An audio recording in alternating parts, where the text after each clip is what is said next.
नमस्कार मित्रों, मैं पंडित रत्नेश तिवारी अपने YouTube चैनल ज्योतिष विद्या एस बंगलू में आप सभी का हार्दिक स्वागत करता हूं।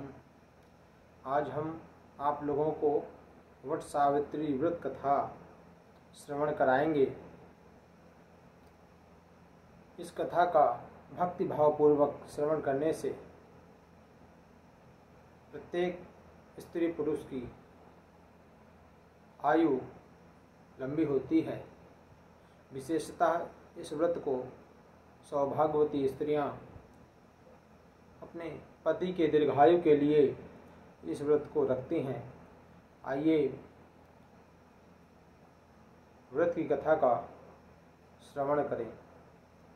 भद्र देश के एक राजा थे जिनका नाम अश्वपति था। भद्र देश के राजा अश्वपति के कोई संतान न थी। उन्होंने संतान की प्राप्ति के लिए 18 वर्षों तक मंत्रोच्चार के द्वारा प्रतिदिन 1 लाख आहुतियाँ दी, विधि विधान पूर्वक पूजन अर्चन किया। इससे भगवती श्री सावित्री देवी ने प्रकट होकर वर दिया और कहा कि हे राजन, तुझे एक तेजस्वी कन्या पैदा होगी।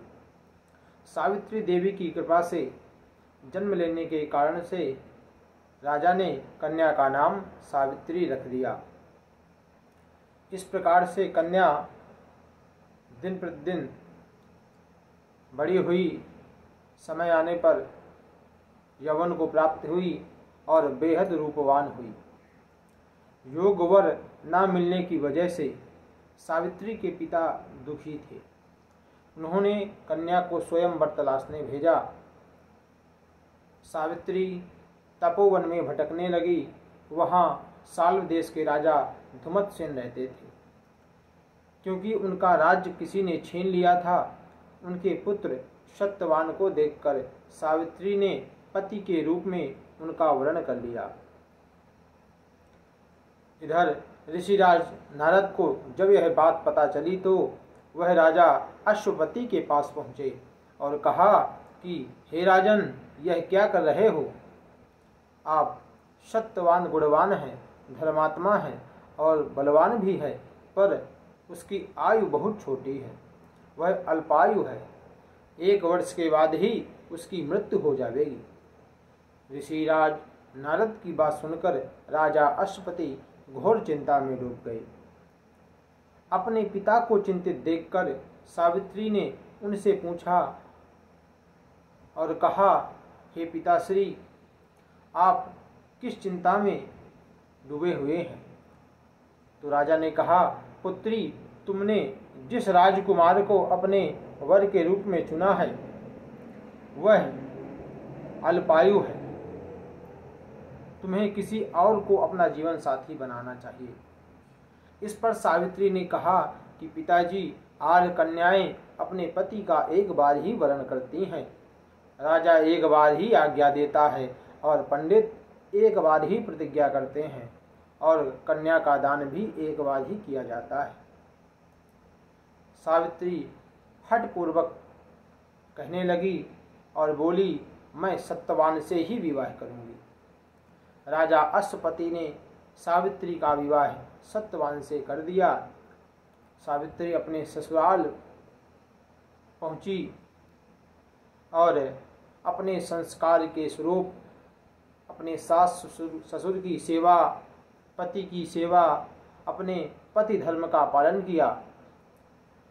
समय बीतता चला गया और नारद मुनि ने सावित्री को पहले ही सत्यवान की मृत्यु के दिन के बारे में बता दिया था।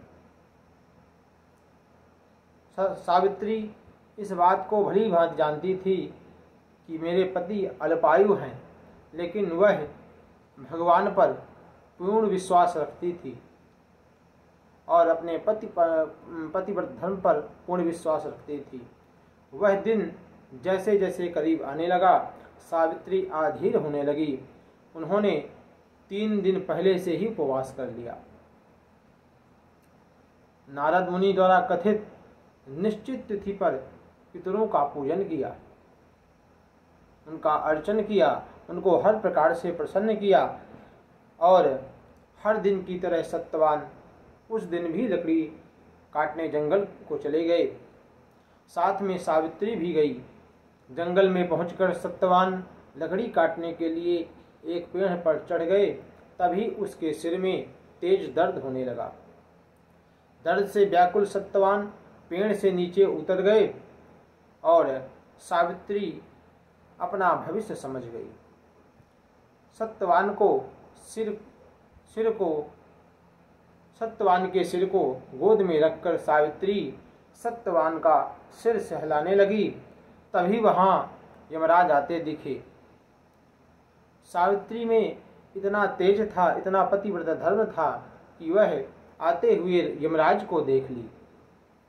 यमराज अपने साथ सत्यवान को ले जाने लगे। सावित्री भी उनके पीछे पीछे चल पड़ी। यमराज ने सावित्री को समझाने की कोशिश की और कहा कि देखो सावित्री, यही विधि का विधान है। और यमराज के समझाने के बावजूद भी सावित्री नहीं मानी। सावित्री की निष्ठा और पतिपरायणा को देखकर यमराज ने सावित्री से कहा कि हे देवी, तुम धन्य हो, तुम मुझसे कोई वरदान मांगो। मैं तुम्हारी पतिव्रत सेवा से प्रसन्न हूँ। यमराज ने सावित्री से वर मांगने को कहा। तब सावित्री कहती है कि आप मेरे सास ससुर वनवासी हैं और अंधे हैं, उन्हें आप दीप ज्योति प्रदान करें। यमराज ने कहा, ऐसा ही होगा, जाओ, अब लौट जाओ। सावित्री लेकिन अपने पति का त्याग करके वापस नहीं गई। वह सत्यवान के पीछे पीछे ही चलती रही।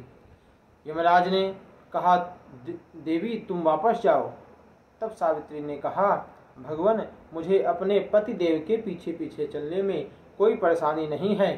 पति के पीछे चलना मेरा कर्तव्य है और पति की सेवा करना ही मेरा धर्म है। यह सुनकर उन्होंने फिर से उसे एक और वर मांगने के लिए कहा। तब सावित्री कहती है, हमारे ससुर का राज छिन गया है, उसे पुनः वापस दिला दीजिए।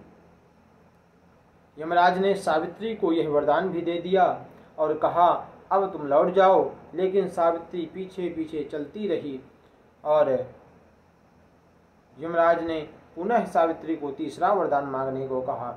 इस पर सावित्री ने 100 संतानों और सौभाग्य का वरदान मांगा। तब यमराज ने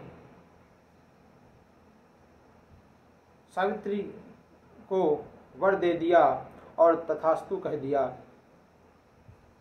सावित्री ने यमराज से कहा कि प्रभु, मैं एक पतिव्रता पत्नी हूँ और अब आपने मुझे पुत्रवती होने का आशीर्वाद दिया है।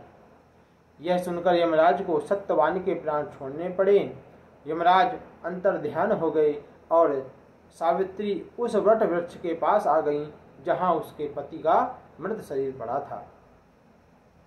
सत्यवान जीवांत हो गया और दोनों खुशी खुशी अपने राज्य की ओर चल पड़े। दोनों जब घर पहुँचते तो देखा कि माता पिता को दिव्य ज्योति प्राप्त हो गई है। इस प्रकार सावित्री सत्यवान चिरकाल तक राज सुख भोगते रहे। अतः पतिव्रता सावित्री के अनुरूप ही प्रथम अपने सास ससुर का उचित पूजन करें, उनको प्रणाम करें, उनका मान सम्मान करें। उसके साथ ही अन्य विधियों को प्रारंभ करें। वट सावित्री व्रत करने और इस कथा को सुनने से उपासक के वैवाहिक जीवन या जीवन साथी की आयु पर किसी भी प्रकार का कोई संकट नहीं आता और बड़ा सा बड़ा संकट इस वट सावित्री के करने से दूर हो जाता है। इस प्रकार से सावित्री ने अपने पतिव्रत धर्म के अनुरूप यमराज से अपने पति के प्राण वापस ले आई इसलिए भारतीय नारी का यह आदर्श है कि वह पतिव्रत धर्म का पालन करे। इसी तरह अपने व्रत नियम पर संयम पर रहे। इस प्रकार से वट सावित्री की कथा संपूर्ण होती है।